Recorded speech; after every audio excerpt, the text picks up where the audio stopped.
Howdy everyone. This week also kind of pertains to handstands. Coach bought this fantastic workshop on handstands, and part of it was improving your middle splits, because when it comes to hand balancing, middle splits can be very advantageous for things like Englishes, one arms, and just flexibility in general is really nice when you're doing gymnastics. So I watched all the little videos in the clinic, and I did them for you guys, voiced them over, kind of telling you exactly what I'm doing. And it's only 10 drills, and you can kind of do them on like whatever time set you want. Usually it takes about 2 minutes for your body to really relax and get a good stretch, at least. So you know, if you at least do the stretches and drills for like 2 minutes, I think you'd probably see some improvement after a couple weeks. One of the things that's always been frustrating to me is I am not flexible. Flexibility has never come easy to me. I got pretty close last year when I was spending 5 to 6 hours a day in the gym working. I had a lot of time to stretch and do that. This semester this summer I haven't really had the same time chances. So I've lost a lot of my flexibility, and it's really frustrating. However, flexibility is one of those things that if you had it at one point, if you work for a couple weeks, you'll get back pretty close to the point you were at.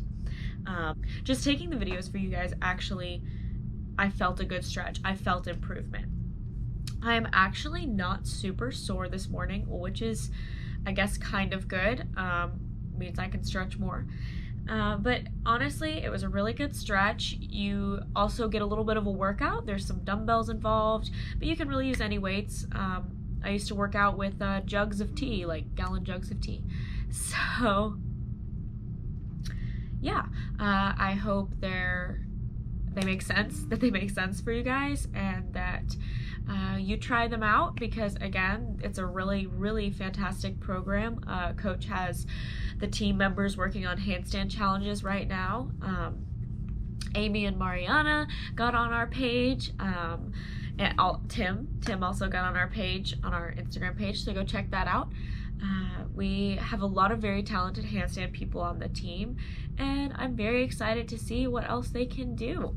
And I will note that both of those girls are very flexible, and so handstands, definitely there's an advantage to that with flexibility. Anyway, I'm talking a lot, so I'm gonna go ahead and play those videos for you, and if you do it, and you do it for a couple weeks, couple months, whatever, let us know about your progress. Hi guys, so this is yoga pose on the wall. You want your back straight and go ahead and sit in yoga pose.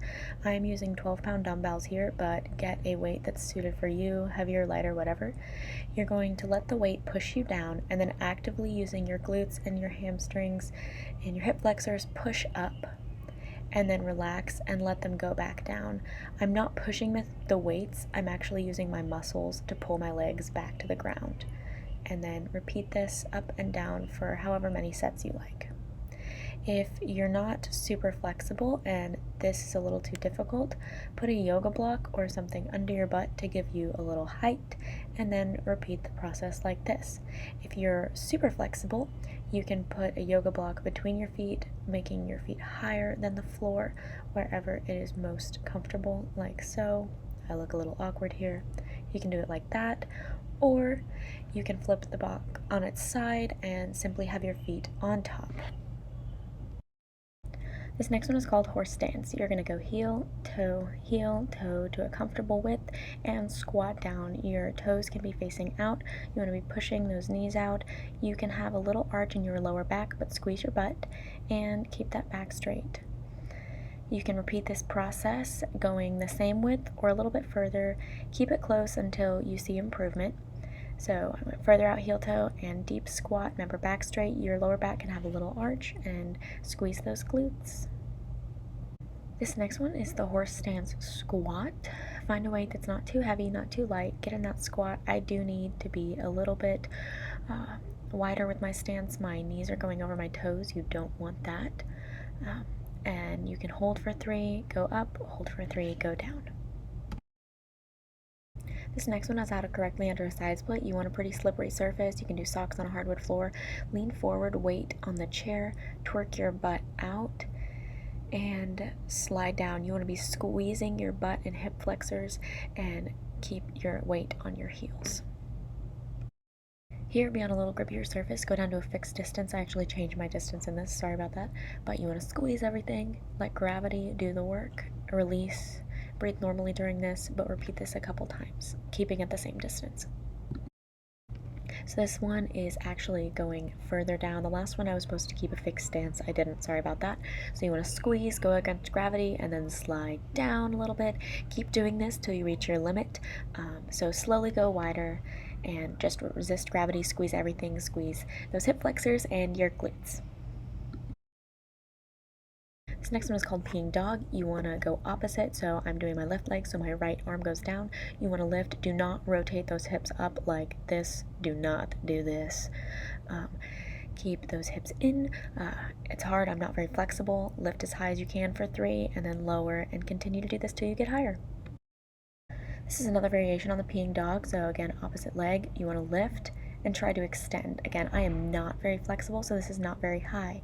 Remember, don't lift that hip up like that. You don't want that.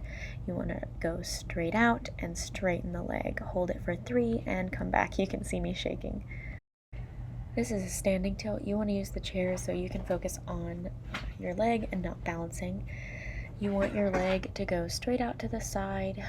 You can do bent knee back down to straight, or you can just do knee bends. Do as many as you like, as many reps as you want, and continue to squeeze the glutes and the hip flexors. You do not want your leg to go out above. Don't rotate out like that. That's not correct. So keep that leg in and straighten as far as you can, and if it's not very high, just work on it. This is an active split. You want to lay down, legs straight up, toes in, and go down. You want to be actively pushing yourself down. You can see my legs shaking a little bit. I am not super flexible, so this is a difficult one for me. Do not let your legs droop forward. You want to keep them parallel. I'm going to use 2.5-pound weights to help myself. If you're pretty flexible, you shouldn't need them, but I am not, so I'm using them. So you want to attach those and do the same thing. Turn those toes in a little bit, and then down, actively using your hip flexors and your glutes and your legs to just push everything down. Repeat this as many times as you like. Hold it for a while and then come back up slowly. And there you go. Hey. Hey. Subscribe. Subscribe. And like. And like.